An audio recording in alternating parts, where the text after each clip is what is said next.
Alright, start engaging us on our socials at EBN TV, that is on Facebook, at TV_EBN, that is on Instagram. We're live on Facebook and as well as on YouTube. Our SMS line is 23059. Laura Mondi is a sign language interpreter. Patrick Macharia is my name, and EBN Prime Edition starts now. A foreign national was tragically killed on Thursday afternoon after being struck by a speeding presidential convoy along Ngong Road. The convoy, which was traveling from Langata to Kibra constituency, was passing through the busy area of the incident occurred. The victim, a middle-aged white man, was reportedly attempting to cross the road when he was hit by one of the vehicles in the motorcade. Eyewitnesses at the scene claimed that the man seemed unaware of the approaching vehicles. Emergency services responded promptly, and the body of the deceased was initially moved to the city mortuary before being transferred to Lee Funeral Home for further examination. An autopsy is awaited to determine the exact cause of death. At the same time, an irate group of members of the public gathered at the location where President William Ruto was addressing a school nearby. The crowd attempted to force their way into the premises, leading to a violent confrontation with police officers. Officers who were manning the area used police batons to disperse the protesters and maintain order. The National Police Service has launched an investigation into the fatal accident involving the foreign national and the public unrest that followed.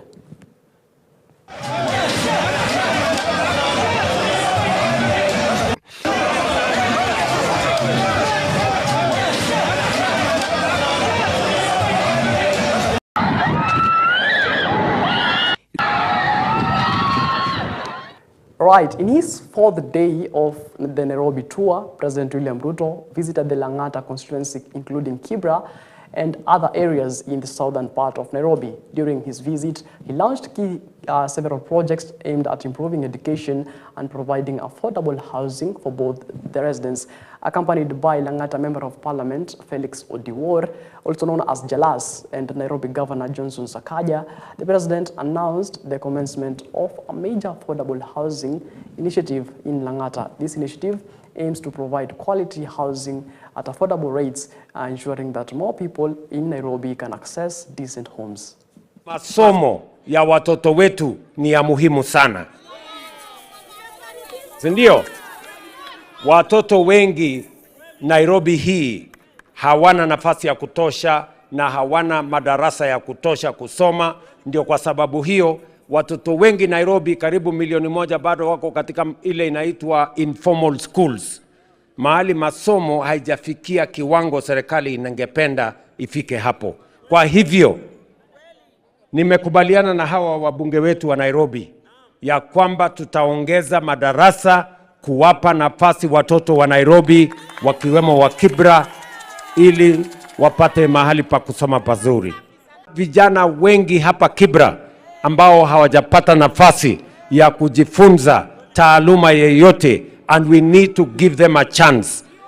Tukishamaliza hiyo, hii ni kati ya college ambayo tunatafutia equipment. Ile huyu jamaa alikuwa anasema. Hizo equipment tutalizileta hapa, inaweza kutumika kwa mafunzo ya hawa wanafunzi na vile vile kwa matumizi ya wananchi wa hapa. Nimekuja na principal secretary wa mambo ya TVET. Hii college inahitaji equipment. Na mimi nataka niwahakishie hiyo equipment kabla ya mwisho wa mwaka huu tutakuwa tumewapatia equipment ya milioni 70 kwa hii college yenu, ndio vijana wa hapa waweze kufanya training, waweze kupata taaluma, waweze kufuata masomo ya teknolojia na taaluma zingine, ndio watusaidie kuchangia kupeleka Kenya mbele.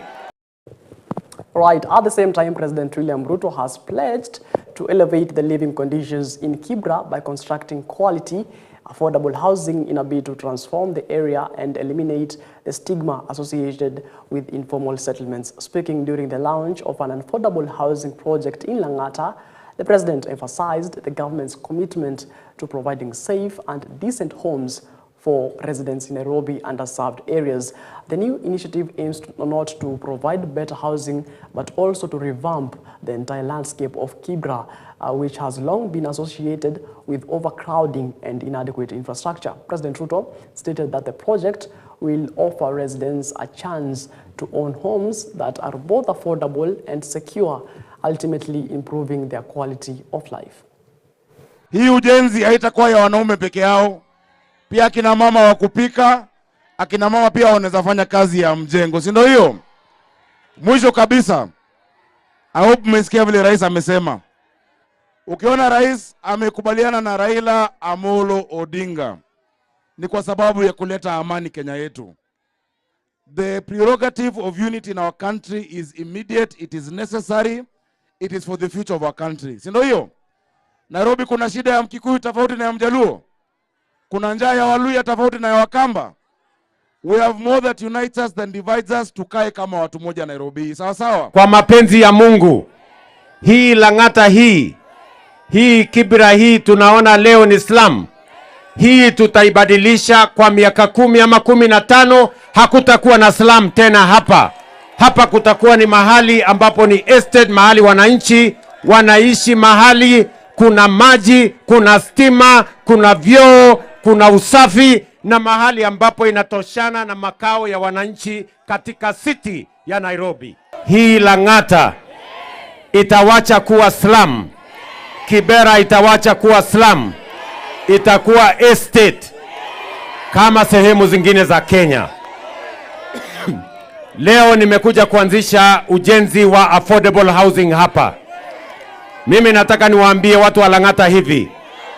Hii nyumba ni nyumba zenu. Ile rent unalipa pale ya shilingi 2,000, 3,000. Wewe utakuja kulipa hapa na nyumba itakuwa yako. Hii manyumba tunajenga hii ni kubadilisha sura ya hii city ya Nairobi.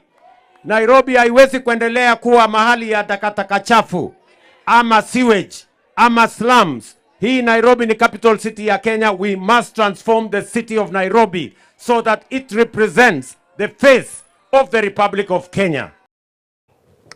All right, moving on to some sad story now. And the family of Gilbert Thuku Kemani, who tragically lost his life after being pushed out of a Super Metro bus along Thika Road, is calling for thorough investigation into the incident. According to reports, Gilbert, who reportedly lacked only 30 shillings to complete his fare, was pushed out of the moving vehicle by a conductor, leading to his fatal fall. The incident occurred when Gilbert was unable to pay the remaining 30 shillings for his fare, which led to an altercation with the bus conductor. Tragically, he was pushed out of the bus, falling onto a road where he succumbed to his injuries. Following the tragic event, police have arrested the driver of the bus involved in the incident and are currently searching for the conductor, who is believed to have pushed Gilbert out of the bus. The family have expressed deep sorrow over the loss and is demanding that authorities conduct a full investigation into the incident to ensure justice is served. So far, we have 3 witnesses who have recorded a statement, and we are appealing to those people who are inside that vehicle to come out and give us their statement on what happened inside the vehicle. So far, the driver has been arrested and the vehicle has been impounded and now at Kawasakali police station, where is awaiting for inspection. The driver will be charged with the offense of causing death by dangerous driving. We are also looking for the tout who disappeared after the accident. Alikuwa anafanya kazi ya mjengo na anakuja kila weekend. Ndiye tulikuwa tunangojea, mimi siko kazi. Ameniachia watoto wawili wadogo apate haki yake. Watoto wapate haki yao juu amepoteza. Right, we hope that justice will be served. Moving on, Samburu County was rocked by yet another bandit attack just a day after 5 people were killed and several others injured in a similar incident in Baragoi. The latest attacks took place around 5:30 p.m. in 2 separate incidents where armed bandits raided Soit Pose and Lekik Sapuki villages in Samburu Central Sub-County, located along the border with Baringo County. 7 individuals were wounded in the attacks, suffering from severe gunshot injuries. The victims are currently receiving treatment at Maralal Referral Hospital, where medical officials are confirmed they are in stable condition. Among the injured is a 70-year-old woman from Lelek Sapuki who was at home when the attackers struck. The elderly woman was shot in the right knee, and despite the severity of her injury, she is expected to recover.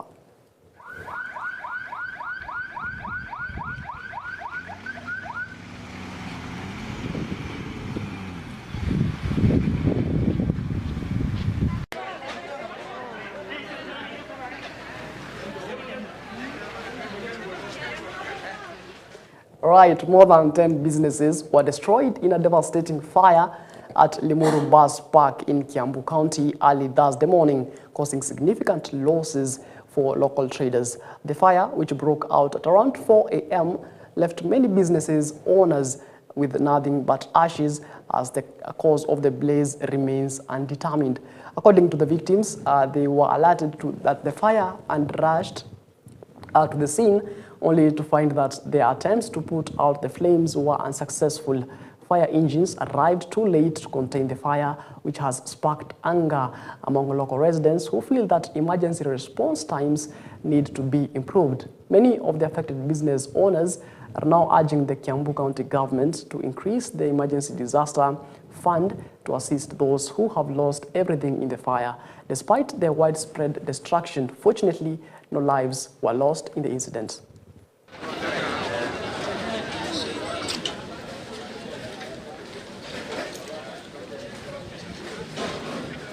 Ndongo, ni mwadhiriwa wa moto, nilikuwa na butchery hapa, imechomeka yote, hakuna kitu tumesave, mashini zote zimechomeka, nyama zimechomeka, kila kitu, back to zero. Fred sana siku hizi moto imekuwa mingi sana, almost kila siku kuna mahali kunachomeka, kila siku, nao watu wakichomekewa wanaisha. Tunaomba serikali itenge funds, watu wakichomekewa kama ni emergency funds, watengeneze, iwekwe kiasi, watu wakichomekewa wanasapotiwa kidogo, ndio waweze kuinua biashara zao na waweze kurudi kwa kazi. Kumechomeka butchery kama 3, kumechomeka cosmetic, kumechomeka chemist, kumechomeka duka ya viatu, kumechomeka kinyozi, ni vitu mingi zimechomeka. Hasara ni kubwa sana yenye imechomeka. Kwa majina naitwa Rokas Wanjiko Boru. Kwa moto ilianza kitu saa 10, lakini hatujui mahali moto hiyo ilitoka. Mimi nilitoka saa 10 nikakuta moshi imejaa. Nikaita watu wa kupima moshi. Walifika kama wamechelewa, walikuja lakini walifika kama moto imetabaa kote. Kwa majina naitwa Mary Nyakairo, wenye wa kuzima moto wameshachelewa, ndio sasa hawakuweza kufika masaa yenyewe inatakana. Na kuona hizo magari za moto zinakuwa tayari, ndio saa ile kunafanyika mambo kama haya, immediately wanafika. Sasa kuna vitu labda kuna vitu zingeokelewa. Sasa tujui tutasema nini. Right, emotions ran high as family, friends, and schoolmates gathered to lay to rest Sharon Jesang, a 17-year-old Form 4 student at St. Mary's Girls Churches in Tintaret. Sharon tragically lost her life in a road accident on March 3rd of 2025 along the Nandi Hills, Kupere Road. The accident occurred when the vehicle she was traveling in, returning from the midterm break, lost control and plunged into a ditch at Chepsongor. Sharon was killed by the let's take that again. And Sharon was killed instantly, while 16 others were injured in the crash. During the emotional burial ceremony in Kagon village, Kiliboni, a Mongen constituency, mourners expressed their shock and sorrow over the untimely death of the young student. Many blamed reckless driving and overloading as the main causes of the accident. When she had touched many hearts by her kind work. Our sister, we loved you, but God loved you the most. May your soul rest in eternal peace. Ama niende express to the press, nitoe public address, ndio kila mtu apate kujua that we love our beloved sister Sharon, but God loved her more. President penye huko, niliona jana ulikuwa Nairobi. Kuja Jefangoro please. Kuja Jefangoro Mr. Rais. Kuna barabara ulitupromise ukatuchangia inaanzia Kericho, ikuje direct iangukie Imaki. Please Mr. President, do something. Our people are dying. Hii Jefangoro haikuchengwa jinsi ilivyokuwa inapaswa kuchengwa. Tafadhali Mr. Rais, I'm a young man from Nandi. I'm requesting you please. Our people have been dying. Nobody is responding. Juzi mtoto wa shule huyu amaaga, lakini juzi wamekuja kuweka mapati hapo. Wekea sisi wall. Na kama sio hivyo tafadhali mtuambie tufanye harambee tuchenge hiyo kitu. Lakini hiyo barabara huwa inanishtua kila wakati. Mimi ningependa kuomba viongozi. We pray that you become proactive. Mbona huwa tunangoja mpaka kitu ifanyike ndio tunaleta mabati kwa barabara? Hapo chini, hapo karibu na Namgo Junction, kulikuwa na barabara ilikuwa imeandikwa sinking bridge. And for almost 2 years, there was a big signpost, sinking bridge. Mimi nilikuwa nikifika sinking bridge najiuliza, sasa wakiniandikia hivi, wanasema nikifika hapa niruke, nipitie juu. Ama wanatengeneza Reduce volume ya radio. Dera aka reduce. Sharon akaendelea kulala. Penye alilala, hatukwenda distance kubwa. Hii accident ikahappen. Alright, may she rest in eternal peace. Now it is exactly 16 minutes past the top of the hour. At that note, we'll take a short commercial break. We'll be back with much more.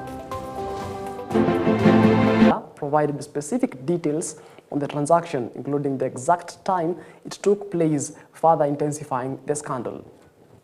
One of the reasons why we are suffering as a county is continuous appointment of people who are very incompetent in positions.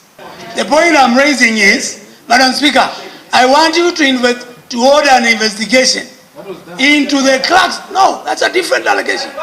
Into the clerks. How did the marks change from what we had been awarded to what is being given now? Madam Speaker. The member, Honorable Winnie, scored the candidate 14 marks, 20 marks. Point of order. Point of order, Madam Point of correction. Point of correction. Point of correction. Point of correction. Point of order, Madam Speaker. Point of correction. Speaker. Point of order. No. Madam Speaker. Point of order. Honorable. Point of order, Madam Speaker.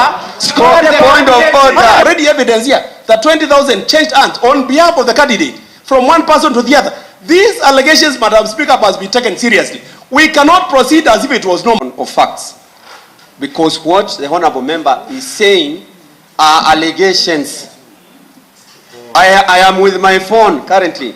I have sent one John Brian Kioko Kisila money 34 times. If it is about sending him, if it is about sending him money, I have sent him 34 times. Yes. According to my record, he should not run away from telling this house the first transaction, what it was for. That's up to the last transaction.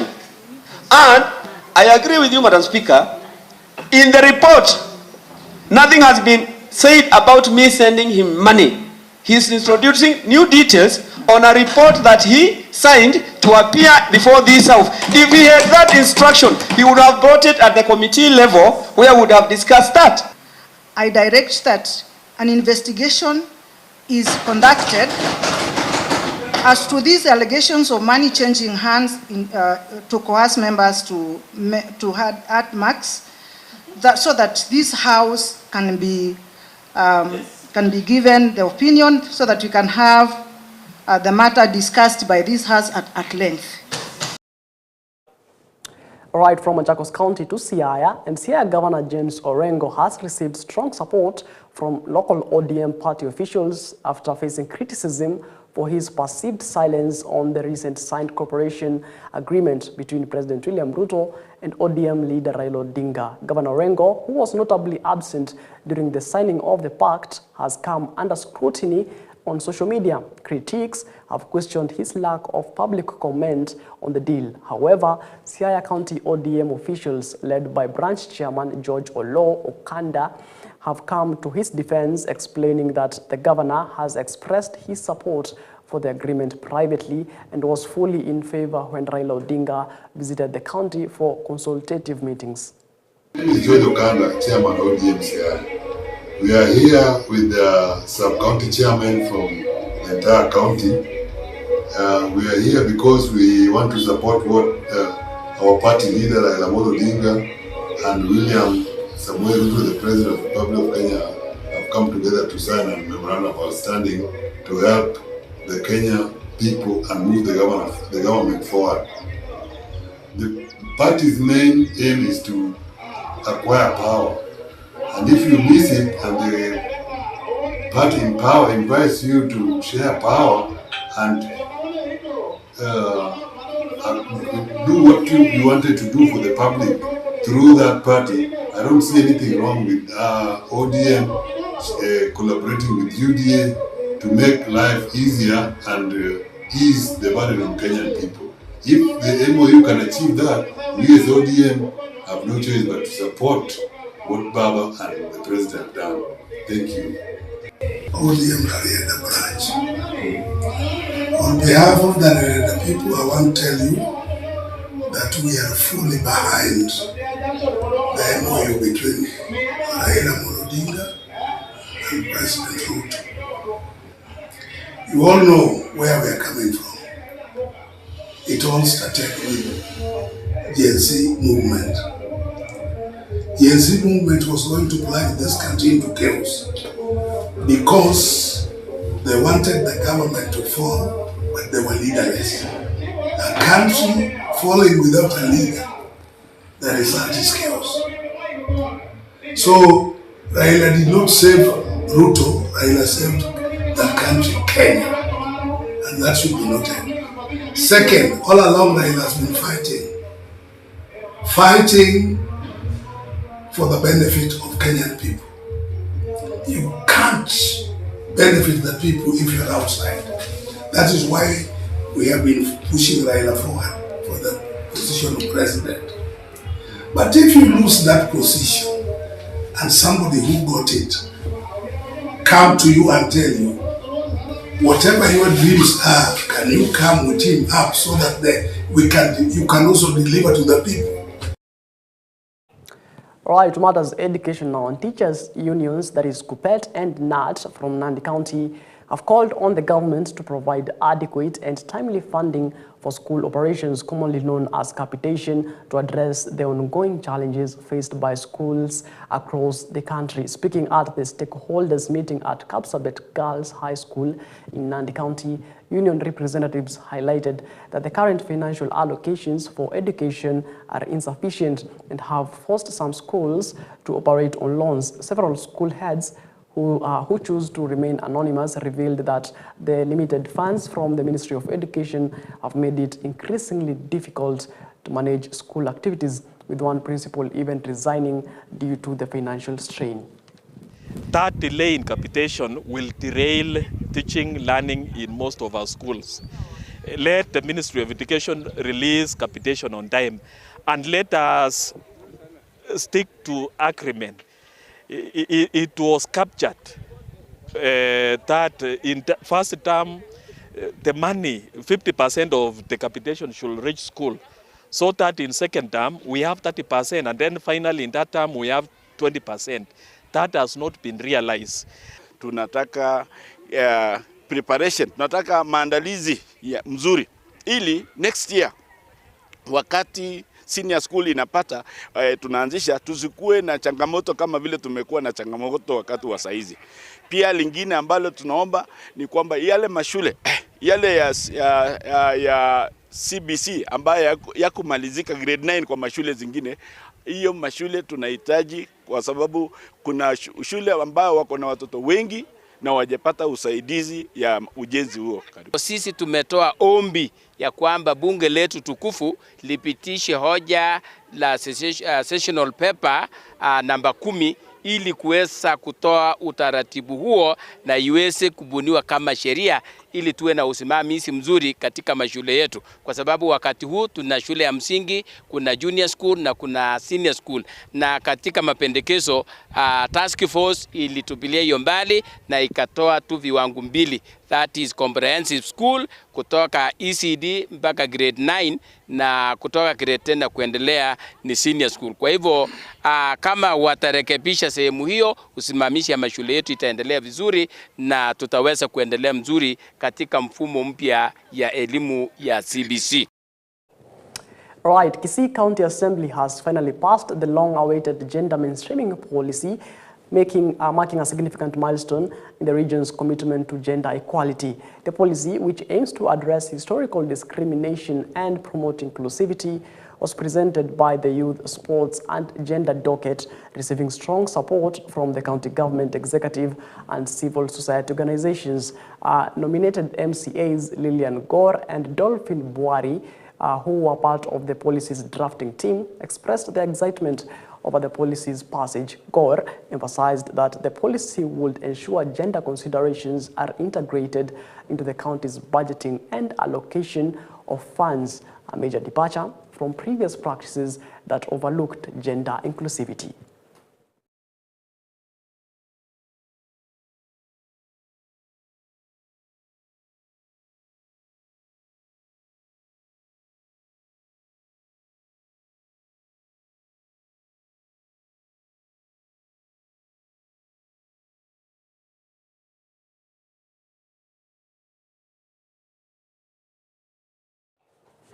Right, it is exactly 30 minutes past the top of the hour. At that note, we wrap up our bulletin here at Prime Edition.